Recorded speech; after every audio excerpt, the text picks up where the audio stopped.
아들이 그날따라 조금 조심스러운 얼굴로 저를 불렀습니다. 엄마, 저기 남미가 다시 직장에 나가보겠대요. 아직 어린이집 보내기엔 좀 애가 어려서 한두 해만 엄마가 좀 봐주시면 안 될까요? 사실 저는 이미 마음속으로 대답을 다 해놨습니다. 어느 부모가 자식 부탁을 뿌리치겠습니까? 저는 그저 씩 웃으면서 그래. 내가 뭐 딴 일이 있겠니? 내 손주인데 내가 봐야지. 그 말을 하면서도 괜히 목이 따끔했습니다. 이젠 내 할 일이 다 끝난 줄 알았는데 그 애가 내 노년에도 이렇게 다시 삶의 이유가 되어줄 줄은 몰랐거든요. 며느리는 그날따라 유난히 살갑게 굴었습니다. 어머니 덕분에 정말 마음이 놓여요. 요즘 애들 어린이집 보내도 병을 얼마나 달고 오는지 어머니만 믿을게요. 그러면서 봉지 가득 과일을 사다 주더군요. 저 이 복숭아 맛있다고 해서 일부러 사왔어요. 어머니도 하나 드셔보세요. 그 모습이 얼마나 예쁘던지요. 저도 괜히 마음이 푸근해져서 그래 고맙다. 아가도 고생이 많다. 그렇게 머리를 살짝 쓸어주었습니다. 그 다음 날부터 저는 아침 일찍 전철을 타고 며느리 집으로 향했습니다. 손주는 저를 보자마자 할머니 하고 달려와 품에 폭 안기더군요. 그 순간 제 가슴이 어쩌나 그냥 다 녹아내렸습니다. 이 작은 손, 이 맑은 눈망울이 나를 얼마나 기다렸을까 싶어 코끝이 찡했습니다. 그래, 우리 손주. 오늘도 할머니랑 재밌게 놀자. 점심때가 되면 손주가 밥숟가락을 꼭 쥐고 저를 쳐다봅니다. 그 모습이 얼마나 예쁜지 몰라요. 밥 한 숟갈 뜨고 반찬도 챙겨주면 맛있어 하고 웃는데 그 소리에 가슴이 두근두근 뛰었습니다. 그날 밤 저는 오랜만에 편안히 잠들었어요. 손주 얼굴이 아른거려서 꿈에서도 내내 웃고 있었나 봅니다. 며칠 뒤엔 며느리가 저를 바라보며 말했습니다. 어머니가 계셔주셔서 정말 든든해요. 저 솔직히 일 다시 나가는 거 많이 고민했거든요. 근데 어머니 아니었으면 못했을 거예요. 저는 속으로 얼마나 기뻤는지 모릅니다. 내가 아직 누군가에게 필요하구나. 내가 이렇게 살 이유가 있구나 싶어서요. 그날 며느리가 슬며시 손주 머리를 쓰다듬으며 우리 엄마가 최고지? 하는데 손주가 방긋 웃으며 응, 할머니 최고야. 하는데 그 순간 저는 확신했습니다. 그래, 이 애가 내 남은 생의 보람이구나. 내가 살아가는 이유가 이 애 하나로 충분하구나. 그때까지만 해도 저는 몰랐습니다. 이 평범하고 소박한 행복이 얼마나 깨지기 쉬운 유리장 같은 건지. 처음엔 분명히 손주만 봐달라는 부탁이었습니다. 저도 손주와 하루를 보내는 게 마냥 좋았으니까요. 그런데 어느 날부터였을까요? 며느리가 저를 힐끗 바라보더니 웃으면서 말했습니다. 어머니가 워낙 깔끔하시잖아요. 부엌 좀 어질러져도 어머니 손만 닿으면 반짝반짝하던데 주방 정리도 좀 부탁드려요. 저는 사실 큰 대수롭지 않게 여겼습니다. 어차피 밥을 해먹이면 설거지를 해야 하고 쓰레기도 버려야 하니. 그래, 내가 할게. 하고 대수롭지 않게 넘겼죠. 그런데 그게 시작이었습니다. 다음 날엔 어머니 세탁기는 여기 있고 세제는 여기에요. 제가 요즘 손목이 아파서 하면서 빨래 바구니를 내밀더군요. 며칠 뒤엔 어머니, 저 오늘 조금 늦어요. 청소기랑 걸레질만 부탁드릴게요. 우리 집이 워낙 먼지가 많죠? 그 말에 웃으면서 그래 하고 대답은 했지만 마음 한구석이 조금 이상했습니다. 주말이 되면 저는 당연히 아들 얼굴도 좀 보고 손주랑 다 같이 밥도 먹을 줄 알았습니다. 그런데 며느리는 주말 아침부터 꾸미더니 가방을 들고 나가며 말했습니다. 어머니, 저 오늘 친구들 만나기로 해서요. 주말에도 부탁드려요. 그리고 문을 닫고 나가버리더군요. 손주는 금세 장난감을 들고 와. 할머니, 놀자 하고 달려오는데 저는 그저 웃으며 손주와 놀아줄 수밖에 없었습니다. 며느리 휴대폰 알림음은 종종 식탁에 놓여진 채 울리곤 했습니다. 가끔 화면을 힐끗 보면 오늘도 예쁘네, 언니 머리 어디서 했어요? 그런 댓글들이 줄줄이 달린 SNS 사진들이 뜨더군요. 사진 속 며느리는 쇼핑센터, 카페, 네일숍, 미용실. 손엔 늘 쇼핑백, 머리는 새로 한 듯 윤기가 자르르 흘렀습니다. 그걸 보고 있자니. 내가 지금 이 집에서 뭘 하고 있나? 잠깐 그런 생각이 스치더군요. 그러던 어느 날이었습니다. 손주가 아침부터 훌쩍훌쩍 기침을 하더니 콧물까지 흘렸습니다. 우리 손주 어디 아픈 거 아니니? 열은 없네. 그래도 오늘은 쉬어야겠다. 마침 며느리가 머리를 말리며 방에서 나오길래 아가, 얘가 콧물이 자꾸 나오네. 병원에 같이 가볼까? 하고 물었습니다. 그랬더니 며느리가 한숨을 길게 쉬며 말하더군요. 어머니, 저 오늘 중요한 약속 있어서 늦어요. 그냥 약국에서 물약 좀 사 먹이세요. 할머니가 더 잘 아시잖아요. 그리고는 향수를 뿌리고 가방을 들더니 오늘도 부탁드릴게요. 하고 싱긋 웃고 나가버렸습니다. 문 닫히는 소리가 그렇게도 무겁게 들릴 줄은 몰랐습니다. 저는 손주와 같이 앉아 작은 소파에 기대 손주 이마를 만져주며 괜찮다, 우리 금방 나을 거야. 그렇게 중얼거렸습니다. 하지만 그 마음 한편엔 조금씩, 아주 조금씩 뭔가 서늘한 기운이 올라오고 있었습니다. 그날 이후 제 일상은 완전히 달라졌습니다. 저는 매일 아침이면 작은 가방 하나 달랑 들고 며느리 집으로 갔습니다. 손주를 챙기는 김에 자연스럽게 청소기부터 돌렸습니다. 부엌이야 늘 어질러져 있었으니 설거지통부터 비우고 싱크대를 닦는 게 하루의 시작이 됐습니다. 빨래 바구니에는 언제나 세탁물이 가득했고 며느리는 보란듯이 흰 옷과 색깔 있는 옷을 따로 나눠 담아두었습니다. 어머니, 이건 분리해서 돌려야 하는 거 아시죠? 그 말을 들었을 땐 속으로 좀 쓴웃음이 났습니다. 점심이 다 될 즈음엔 부엌에 서서 국을 끓이고 밑반찬을 꺼내놓으며 이따 들어오면 먹기 좋으라고 해놔야지. 그렇게 혼잣말을 했습니다. 손주는 거실에서 블록을 쌓으며 놀았고요. 그러던 어느 날 며느리가 현관문을 열고 들어왔습니다. 저는 국자를 들고 있다가 밝게 인사했죠. 왔니? 국 데워놨어. 이거 조금 맛봐줄래? 그랬더니 며느리가 국 한 숟가락 떠먹더니 얼굴을 찌푸리고 말했습니다. 어머님, 이 국 좀 짜네요. 그리고는 더 이상 아무 말도 없이 핸드폰을 보며 방으로 쏙 들어가 버렸습니다. 저는 국자 들고 멍하니 서 있었습니다. 짜면 물 부어서 다시 끓이면 되는데. 근데 그 말투가, 표정이 참 서글펐습니다. 며칠 뒤엔 갈비를 좀 사다가 찜을 했습니다. 손주가 고기를 좋아하길래 우리 손주 좋아하는 거 먹이자 하고 정성껏 졸였습니다. 마침 며느리가 돌아와서 오늘은 갈비찜 했어. 이거 너도 좀 먹어봐라.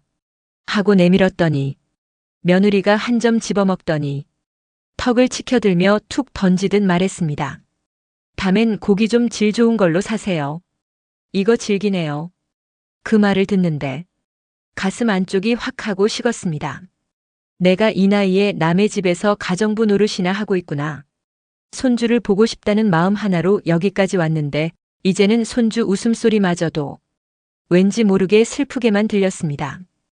그날 저녁 집에 돌아오는데 종아리가 어찌나 당기던지 버스에서 내려 집 앞 골목을 걸으면서 괜히 눈물이 났습니다.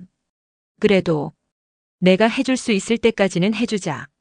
저 애가 뭘 알겠니? 그 마음 하나로 다음 날도 그 다음 날도 저는 며느리 집으로 향했습니다. 그때는 몰랐습니다. 곧 그 집안 서랍 속에서 제 가슴을 얼어붙게 만들 물건들을 보게 될 줄은요. 그날은 평소처럼 손주 옷을 갈아입히다 작은 옷가방 속을 한번 싹 비워서 정리하고 있었습니다. 혹시나 음식 부스러기라도 있을까 싶어 주머니며 구석구석 뒤졌는데 그때 무언가 툭 떨어졌습니다. 노란 봉투였습니다. 평범한 영수증 봉투처럼 보였지요. 별 생각 없이 주워 열어보는데 순간 제 손이 떨렸습니다. 안에는 호텔 영수증이 여러 장 들어 있었습니다.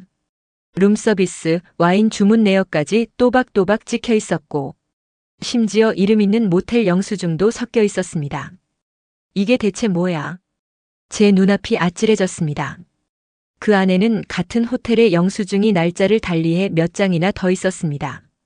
거기엔 숙박비에 룸서비스, 술, 디저트 값까지 이틀, 사흘씩 찍힌 내역이 선명했습니다. 가슴이 벌렁벌렁 뛰었습니다. 아니겠지, 설마 아들 출장 같이 따라간 건가? 아님 친구들이랑 모여서? 머릿속이 복잡하게 돌아갔지만 이상하게도 그 와중에도 찜찜한 기분이 사라지질 않았습니다. 결국 참지 못하고 며느리 방에 들어가 화장대 서랍을 조심스레 열었습니다. 평소엔 절대 열어볼 생각조차 못했지만 그 순간엔 도저히 참을 수 없었습니다. 서랍 안엔 고급 화장품들이 가지런히 놓여 있었고 작은 박스 하나가 눈에 띄었습니다. 열어보니 호텔 멤버십 카드와 VIP 쿠폰이 들어 있었습니다. VIP? 이걸 어디에 쓰는 걸까요? 머리가 멍해졌습니다. 며느리는 그저 주말마다 친구 만나러 나간다고 했습니다. 머리하러, 네일 받으러, 쇼핑 가느라 바쁘다고 했습니다. 근데 이 호텔 멤버십은 대체 뭘 위해 이렇게까지 모아둔 걸까요? 손이 덜덜 떨렸습니다. 카드 번호 밑엔 스위트룸 할인, 조식 룸서비스 무료 같은 혜택이 적혀 있었고 사용 내역이 빼곡히 찍힌 작은 이용 확인서도 있었습니다. 저는 서랍을 그대로 닫았습니다. 그리고 숨을 크게 들이쉬었습니다. 심장이 너무 빨리 뛰어서 한동안 그 방에서 나오지 못했습니다. 그날 밤 집에 돌아와서도 머릿속에서 그 영수증과 카드가 떠나질 않았습니다. 내가 뭘 본 걸까? 저걸 보고도 모른 척 해야 하나? 아님 아들한테 말을 해야 하나? 이불을 뒤집어 쓰고 한참을 고민했습니다. 그러다 문득 손주 얼굴이 떠올랐습니다. 할머니하고 매달리던 그 아이 손길이 순간 너무 안쓰럽게 느껴졌습니다. 저 애한테까지 무슨 일이 생기면 어쩌지? 그날 이후로 저는 며느리의 표정 하나하나, 나가는 옷차림, 전화 목소리까지 죄다 예민하게 살피게 됐습니다. 그러면서도 설마 그러겠어? 스스로를 달래보았습니다. 그렇게 며칠을 소갈이하며 지내던 어느 날 며느리가 한껏 멋을 내고 향수를 뿌리며 나가는 뒷모습을 바라보는데 가슴 한쪽이 딱 하고 무너져 내렸습니다. 저게 진짜 그냥 친구 만나러 가는 걸까? 결국 저는 결심했습니다. 이제 더는 두고 볼 수 없겠다. 한번 떠보자. 그때는 몰랐습니다. 그 한마디 질문이 며느리의 얼굴을 그렇게까지 바꿔놓을 줄은요. 그날 저녁이었습니다. 며느리가 어김없이 머리부터 발끝까지 치장을 하고 들어오자마자 거울 앞에서 머리칼을 쓸어 넘기더군요. 저는 일부러 아무렇지도 않은 척 식탁에 앉아 멀뚱히 과일을 깎으며 기다렸습니다. 잠시 후 며느리가 가방을 내려놓자 저는 최대한 태연한 얼굴로 조심스레 불렀습니다. 아가, 잠깐 이리 와볼래? 며느리는 거울을 한 번 더 확인하더니 네? 하고 다가왔습니다. 저는 미리 꺼내둔 영수증 봉투를 슬며시 테이블 위에 올려놓았습니다. 그리고 마치 아무것도 모르는 사람처럼 천연덕스럽게 물었습니다. 이거 애 옷가방 정리하다가 나왔는데 어디 다녀온 거니? 호텔 이름이 이렇게 많던데. 그 순간 며느리의 얼굴이 순식간에 하얗게 굳었습니다. 입술 끝이 떨리며 눈동자가 쉴 새 없이 흔들리더니 곧 작은 목소리로 내뱉었습니다. 어머님, 제 물건을 왜 뒤지셨어요? 응? 난 그냥 손주 옷 정리하다가 떨어져서 그냥 궁금해서 물어본 거야. 그러자 며느리는 숨을 깊게 들이쉬더니 손등으로 뺨을 한번 훑고는 느닷없이 목소리를 높였습니다. 진짜 어머님이 그러시면 곤란해요. 제 사생활을 왜 함부로 뒤지세요? 제가 뭐 잘못했어요? 아니, 남편도 이런 거 안 물어보는데 어머님이 왜 제 걸 들춰보시냐고요? 그 말에 저는 너무 놀라 멍하니 앉아 있었습니다. 그런데 며느리는 거기서 멈추질 않았습니다. 눈이 완전히 뒤집힌 채로 손가락까지 저를 향해 흔들었습니다. 그리고 솔직히 말씀드리면요. 어머님이 저희 집 살림까지 참견하실 일 아니잖아요. 애 맡아주시는 건 감사하지만 이렇게까지 간섭받을 줄은 몰랐어요. 저 진짜 불편해요. 앞으로는 제 물건 손대지 말아주세요. 그리고는 쿵. 문을 있는 힘껏 닫고 방 안으로 들어가 버렸습니다. 저는 그 자리에 앉아서 깎다 만 사과를 내려다봤습니다. 칼끝에서 즙이 뚝뚝 떨어지는데 그게 눈물인지 사과물인지 구분도 가지 않았습니다. 내가 뭘 그렇게 잘못했나? 그저 걱정이 돼서 물어본 건데 이렇게까지 화를 낼 일인가. 방 안에선 며느리가 휴대폰으로 누군가와 전화를 하는지 조근조근 웃는 소리가 새어나왔습니다. 저는 가슴이 서늘해졌습니다. 지금 저 웃음이 대체 뭘까? 한참을 멍하니 있다가 다시 영수증 봉투를 들여다봤습니다. 호텔 이름, 룸서비스 내역, 와인, 디저트. 그 모든 게 머릿속을 빙빙 돌았습니다. 그리고 그때 깨달았습니다. 아, 이대로 넘어가면 안 되겠다. 손주 위해서라도. 이젠 뭔가를 준비해야겠다. 이제 정말 마음을 굳혔습니다. 내일 아침부터 해야 할 일을 머릿속으로 하나하나 그려봤습니다. 그날 밤이었습니다. 손주가 내 옆에서 천사처럼 자고 있는데 가만히 그 얼굴을 들여다보다가 문득 이런 생각이 들었습니다. 저 아이만 아니면 난 정말 이제 더 못 참겠어. 숨이 막히도록 억울했습니다. 아들 부부 편에 서서 그동안 얼마나 참고 살아왔나. 나이 들어서까지 주름진 손으로 며느리 밥 해먹이고 집 치워주고 손주까지 돌봐주면서 그래. 더는 그냥 있을 수 없지. 그리고 전 조용히 핸드폰을 꺼내 들었습니다. 먼저 며칠 전에 우연히 봤던 호텔 룸서비스 와인 영수증. 그걸 사진으로 찍어 두었습니다. 며느리가 안방 화장대 서랍에 쑤셔 넣어둔 종이봉투에서 VIP 호텔 멤버십 카드랑 특별 할인 쿠폰도 다시 꺼내 사진을 찍었습니다. 또 어느 날 며느리 폰에 잠깐 불이 들어왔을 때 카톡 알림에 이렇게 떠 있었지요.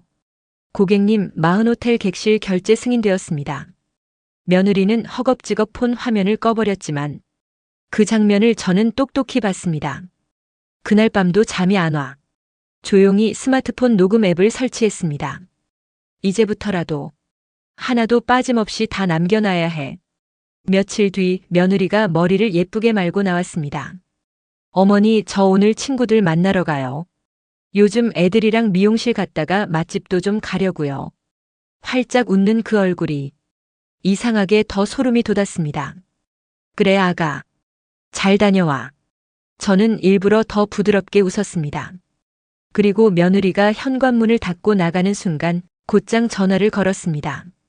아가, 어디라고? 친구 누구 만나는데? 며느리는 그냥 동네 친구요. 커피 좀 마시다 들어올게요. 늦어도 8시?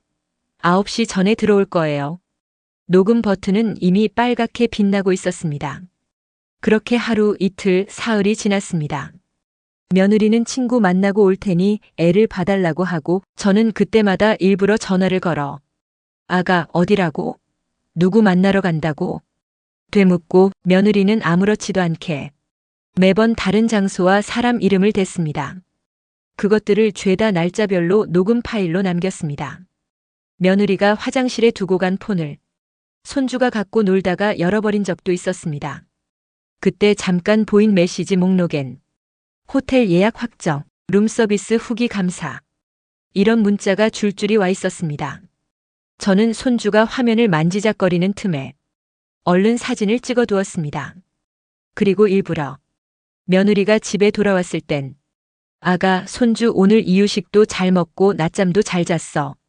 너도 오늘 재밌게 놀다 왔니? 꼭 물어봤습니다. 그러면 며느리는 아, 그냥 친구들이랑 커피만 좀 마셨어요. 하며 피곤하다는 듯 소파에 몸을 던졌습니다. 그 거짓말이 얼마나 소름 돋던지 제 다리까지 떨리곤 했습니다. 며느리가 화장실에 들어가 있을 때 현관에 놓인 쇼핑백들까지 살폈습니다. 디자이너 샵 로고가 찍힌 종이 가방, 비싼 향수 박스, 카드 명세서가 찍힌 영수증들까지 하나하나 사진을 찍어 제 폰 속에 조용히 넣었습니다. 밤이 되면 저는 불도 다 끄고 혼자 거실에 앉아 녹음 파일과 사진들을 하나씩 눌러봤습니다. 며느리 목소리가 날짜별로 다른 거짓말을 하는 게 고스란히 들렸습니다.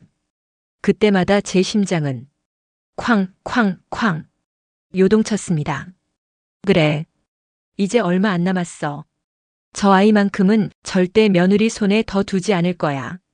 그날 이후로 전 며느리가 아무리 살갑게 웃어도 더 이상 속지 않았습니다. 그리고 더 단단히 마음을 먹었습니다. 끝까지 다 잡아두자. 그래야 훗날 저 아이도 내 손에 안전히 지킬 수 있으니. 그때는 몰랐습니다. 며느리가 곧 스스로 무덤을 파는 말들을 제 앞에서 쏟아내리라는 걸. 그날은 유난히 늦었습니다. 밤 11시가 넘어도 며느리가 들어오지 않았습니다. 손주는 할머니 무릎에서 스르르 잠들어 있었고 저는 거실 소파에 앉아 문만 뚫어지게 바라보고 있었죠. 그러다 덜컥 현관문이 열렸습니다. 술 냄새가 확 풍겼습니다. 며느리는 한 손에 휴대폰을 붙잡고 하이힐을 질질 끌며 들어오더니 손주 자는 방으로 그대로 들어갔습니다. 아이고, 저렇게 취해서 애 옆에 들어가면 어떡하나. 저는 살포시 문 앞에 섰습니다. 그런데 그때였습니다. 며느리가 다정한 목소리로 전화를 하고 있었죠. 아, 몰라. 나 지금 들어왔어. 우리 시어머니 완전 꼰대야. 집안일 다 시켜도 웃더라. 돈도 없으면서 그냥 굴리기 좋다니까. 목소리가 너무 또렷했습니다. 잠든 손주 옆에서 그 소리를 하고 있었다니. 제 손은 이미 주머니 속에서 스마트폰을 꺼내 녹음 버튼을 누르고 있었습니다. 며느리는 한참을 더 수군댔습니다. 이번 주도? 당연하지. 애는 시어머니가 보고 나는 니네들이랑 놀면 되지 뭐. 진짜 편해. 알아서 국에 밥까지 다 말아주고. 꼭 시골에서 올라온 가정부 같달까? 하. 그 웃음소리에 제 다리가 휘청할 정도였습니다. 그렇게 며느리는 손주 옆에 누워 금세 코를 골며 잠들어 버렸습니다. 저는 조용히 거실로 나와 녹음 파일을 한 번 더 확인했습니다. 며느리의 목소리가 너무나도 또렷하게 제 가슴을 후벼 팠습니다. 다음 날 아침, 전 며느리가 깨길 기다렸다가 조심스레 밥상을 차렸습니다. 국이며 반찬이며 정성껏 차려놓고는 며느리가 숟가락을 들기 시작할 때 살짝 운을 뗐습니다. 아가, 이제 그만하지 않을래? 며느리는 숟가락을 들던 손을 멈추더니 눈을 동그랗게 뜨고 절 봤습니다. 네? 뭐를요? 저는 애써 웃으며 말을 이어갔습니다. 애 맡기고 나가는 거, 또 나 혼자 밥 차리고 청소하고 너 머리하고 옷 사러 나가는 동안 이 집 지키고 있는 거 이제 좀 줄이면 안 될까? 나도 이제 몸이 예전 같질 않아서. 며느리는 잠시 아무 말이 없더니 콧방귀를 뀌며 숟가락을 밥그릇에 내던졌습니다. 푸아 어머님 진짜 웃기세요. 그리고는 얼굴이 확 변하더니 눈이 뒤집혀 저를 노려봤습니다. 왜요? 애 맡기면서 공짜로 일도 시켰는데 불만 있으세요? 순간 귀를 의심했습니다. 저 아이가, 지금 내 며느리가 무슨 말을 하고 있는 건지. 며느리는 더 독한 말을 내뱉었습니다. 어차피 어머님, 여기서 우리 도와주면서 사는 거 아니에요? 나는 솔직히 어머님이 이렇게까지 불만 있을 줄 몰랐네. 그럼 우리도 생각을 다시 해야겠네요. 저는 그저 입을 꾹 다물고 있었습니다. 손주가 깰까봐, 또 괜히 더 큰 말다툼이 될까봐. 하지만 며느리는 거기서 멈추지 않았습니다. 이왕 이렇게 된 거 하나 더 말할게요. 저 이번 주에도 친구들이랑 여행 가기로 했어요. 애 맡기 싫으시면 어머님 알아서 하세요. 저야 뭐, 애 데리고 호텔 가면 되니까. 그리고는 자리에서 벌떡 일어나 식탁을 지나 방으로 들어가 문을 쾅 닫아버렸습니다. 저는 아무도 없는 그 자리에서 밥상을 바라보다 허탈하게 웃음이 나왔습니다. 저렇게까지 뻔뻔할 줄은 몰랐는데 그 순간이었습니다. 제 속에서 무언가가 툭 하고 끊어지는 소리가 났습니다. 그날 밤 저는 다시 핸드폰을 꺼내 며느리가 했던 그 폭언, 그 눈빛, 그 목소리를 다시 들었습니다. 이제 더는 못 참는다. 그리고 성필이에게, 내 아들에게 이 모든 걸 보여줘야겠다. 이제야 제 마음속에 맺힌 마지막 선을 딱 그어버린 기분이었습니다. 며느리가 저런 폭언을 하고 들어간 다음 날 저는 밤새 한숨도 자지 못했습니다. 침대에 누워도 손주의 얼굴만 떠오르고 며느리가 했던 말들이 귀에서 쩌렁쩌렁 울렸습니다. 결국 새벽녘에야 결심이 섰습니다. 이제는 성필이한테 다 말해야겠다. 이걸 더 끌다가는 나만 병이 되겠어. 며칠 뒤 주말, 아들을 따로 불러냈습니다. 성필아, 오늘은 엄마 집에서 밥 좀 먹자. 너도 요즘 얼굴이 영 수척해 보여서. 아들은 아무것도 모르는 얼굴로. 네 엄마 오늘 뭐 해요? 갈비찜이요? 하며 웃었지만 제 마음은 이미 복잡하게 얽혀 있었습니다. 저녁상에 둘이 마주 앉자 아들에게 숟가락을 내려놓게 했습니다. 성필아, 엄마가 이제 정말 더는 못하겠다. 오늘은 밥만 먹고 갈 게 아니야. 아들은 조금 놀란 얼굴로 왜 그래요 엄마? 무슨 일 있어요? 하고 물었습니다. 저는 서랍에서 며칠 전부터 준비해 두었던 영수증 뭉치를 꺼내 탁 하고 올렸습니다. 호텔 룸서비스, 와인바, 심지어 모텔에서 결제된 영수증까지. 아들은 그걸 들여다보며 처음엔 눈이 동그래지더니 서서히 인상이 굳어졌습니다. 이게 뭐예요 엄마? 누구 거예요 이게? 저는 조용히 휴대폰을 꺼내 며느리의 SNS 사진들을 보여줬습니다. 네가 회사에서 야근한다고 밤늦게 돌아올 때 저 아이는 이렇게 친구들이랑 놀러 다니고 쇼핑하고 머리하고 다녔다. 사진 속 며느리는 브랜드 매장에서 쇼핑백을 들고 샴페인 잔을 들고 호텔 라운지에서 웃고 있었습니다. 아들은 머리를 감싸주며 아니야 우리의 엄마가. 그럴 리가. 그러나 거기서 멈추지 않았습니다. 저는 마지막으로 스마트폰을 꺼내 녹취 파일을 틀었습니다. 우리 시어머니 완전 꼰대야. 집안일 다 시켜도 웃어. 돈도 없으면서 그냥 굴리기 좋다니까. 애 맡기기 싫으면 어머님이 알아서 하시라 그래. 나는 뭐 호텔 가서 애 재워도 되니까. 며느리의 목소리가 거실에 생생히 울려 퍼졌습니다. 아들은 그 자리에 고꾸라질 듯 주저앉아 숨을 몰아쉬었습니다. 이게 진짜 지연이 맞아? 저는 애써 눈물을 삼키며 아들의 어깨를 다독였습니다. 성필아, 엄마가 이거 다 거짓말로 꾸며낸 거였으면 좋겠다. 그냥 엄마가 미쳐서 이런다고 하면 좋겠어. 근데 봤지? 들었지? 이건 다 엄마가 몇 달을 모은 증거야. 아들은 눈을 붉히더니 두 손으로 얼굴을 덮었습니다. 엄마는 이제 어떻게 할 거예요? 저는 고개를 젓고 그제야 한숨을 내쉬었습니다. 난 이제 더는 저 집에 못 간다. 저 애미 눈치 보면서 내가 뭐하러 가정부처럼 살았겠니? 너도 이제 결정을 해야지. 엄마는 더 이상 못 버텨. 아들은 그 자리에서 한참을 울먹이며 앉아 있었습니다. 저도 아들의 등을 천천히 쓸어주며 성필아, 엄마가 너를 이렇게 불러앉힌 건 저 애 때문에가 아니야. 손주 때문이야. 저 아이가 저런 엄마 밑에서 제대로 클 수 있을까? 그 생각에 이제는 더 못 참겠다. 아들은 결국 눈물을 훔치며 고개를 들었습니다. 엄마, 이제 내가 처리할게요. 엄마 너무 죄송해요. 이제라도 알아서 정말 다행이에요. 저는 겨우 고개를 끄덕였습니다. 그래, 성필아. 엄마는 너만 우리 손주만 괜찮으면 돼. 그날 이후로 아들은 곧장 며느리와 마주 앉아 모든 걸 끝장내기로 했습니다. 이제 남은 건 그저 그 며느리의 뻔뻔한 거짓말이 어떻게 무너지는지 지켜보는 일뿐이었습니다. 며칠 뒤 아들이 며느리를 집 거실로 불렀습니다. 그날따라 공기가 무겁고 아들은 소파에 앉은 며느리 맞은편에 노트북을 펼쳐두고 있었습니다. 며느리는 그런 남편을 보며 왜 이렇게 심각해? 뭐 잘못 먹었어? 하며 가볍게 웃더군요. 아들은 대답 없이 테이블 위에 봉투 하나를 꺼내 올렸습니다. 이거 좀 보자. 이 호텔 영수증들, 룸서비스, 와인, 모텔 영수증. 그리고 내 SNS 사진들. 며느리는 순간적으로 시선이 흔들리더니 바로 얼굴을 굳혔습니다. 아, 이것도 그쪽에서 가져온 거예요?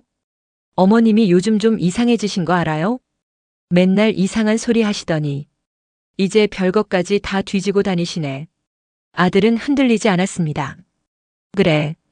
엄마가 요즘 예민해졌을 수도 있겠지. 근데 이건 뭐야? 아들은 노트북 화면을 돌려 보여줬습니다. 호텔 프런트에서 받은 CCTV 캡처 화면. 며느리가 낯선 남자와 호텔 로비를 걸어 나오는 장면이 또렷하게 담겨 있었습니다. 며느리는 그걸 보는 순간 완전히 목소리가 뒤집혔습니다. 뭐야? 당신 미쳤어? 어떻게 내 뒤를 캐고 다녀? 이거 명백한 사생활 침해야. 아들은 침착하게 휴대폰을 하나 더 꺼내 들었습니다. 그리고 이건 내가 술 먹고 들어와서 우리 애자는 옆에서 전화 통화한 거 녹음한 거야. 녹음이 재생되자 며느리의 표정이 서서히 일그러지기 시작했습니다. 몰라, 우리 시어머니 완전 꼰대야. 집안일 다 시켜도 웃어. 돈도 없으면서 그냥 굴리기 좋다니까? 나에 맡기기 싫으면 어머님이 알아서 하시라 그래. 나는 뭐 호텔 가서 애 재워도 되니까. 며느리는 처음엔 입을 다물더니 곧이어 소리를 질렀습니다. 그거 몰래 녹음한 거잖아. 당신도 공범이야. 나 이렇게 못 살아. 이거 법적으로 가자. 아들은 차분히 고개를 저었습니다. 그래. 가자. 법적으로 가서 너가 이 호텔 간 내역 다 들고 가자. CCTV도 있고 카드 결제 내역도 다 뽑아놨어. 내가 이혼 소송 걸어도 양육권은 못 가져간다. 며느리는 손으로 테이블을 탁 치며 당신 진짜 사람 무섭게 변했다. 당신이랑 당신 엄마가 작당해서 날 이렇게까지 만들어? 좋아. 데리고 살아. 나도 이제 못하겠어. 하며 가방을 들쳐매더니 거실을 나가버렸습니다. 아들은 가만히 그 뒷모습을 보며 숨만 크게 내쉬었습니다. 며느리가 현관문을 쾅 닫고 나간 뒤 아들은 결국 그 자리에 주저앉아 머리를 감싸쥐었습니다. 저는 조용히 다가가 아들의 어깨를 가만히 토닥였습니다. 성필아, 네 잘못 아니다. 엄마가 더 먼저 알았어야 했는데 미안하다. 아들은 고개를 떨군 채 작게 울었습니다. 엄마, 그동안 엄마 혼자 얼마나 고생했어요. 아들은 이혼 서류를 준비하며 애는 내가 키울 거예요. 엄마 우리 아들 잘 부탁해요. 하고 말했습니다. 저는 조용히 아들의 손을 꼭 잡아주었습니다. 그래. 우리 손주 할머니가 2번 다시 눈물 흘리게 안 할 거야. 그렇게 며느리의 거짓과 욕심은 스스로 무너졌습니다. 이제 남은 건 우리 손주를 위해 조금 더 평온하게 살아가는 일뿐이었습니다. 며느리는 그날 거실에서 문을 쾅 닫고 나간 뒤 결국 다시는 이 집에 들어오지 않았습니다. 들려온 소문으론 명품 가방 하나 달랑 들고 친정에 갔더랍니다. 그런데 그 친정도 곧 며느리를 돌려보냈다더군요. 네가 뭘 잘했다고 집으로 기어들어와? 하며 문전박대 당했다는 얘기도 동네 사람들 입에서 돌았습니다. 며느리는 결국 조그만 고시원을 전전하며 혼자 살게 됐답니다. 평소 SNS에 올리던 반짝이던 삶, 맛집, 미용실, 쇼핑 사진들. 이제는 그런 것 하나도 못 올리고 혼자 컵라면에 물 부어 먹으며 살고 있단 얘기였습니다.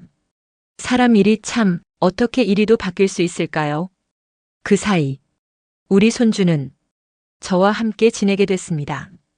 아들이 이혼 서류를 정리하며 엄마, 나 직장 때문에 어쩔 수 없으니까 우리 애 좀 부탁해요. 그 말에 저는 그저 고개만 크게 끄덕였습니다. 마음 한구석이 시큰하면서도 참 다행이라는 생각이 들었습니다. 손주는 이제 학교도 다니고 저랑 시장도 자주 갑니다. 할머니, 내일 또 시장 가요? 지난번에 먹었던 꿀떡 또 사줘요. 저는 웃으며 손주의 볼을 살짝 꼬집습니다. 그래, 우리 손주 내일은 꿀떡도 사고 꽈배기도 사자. 손주는 그것만으로 얼굴이 환해집니다.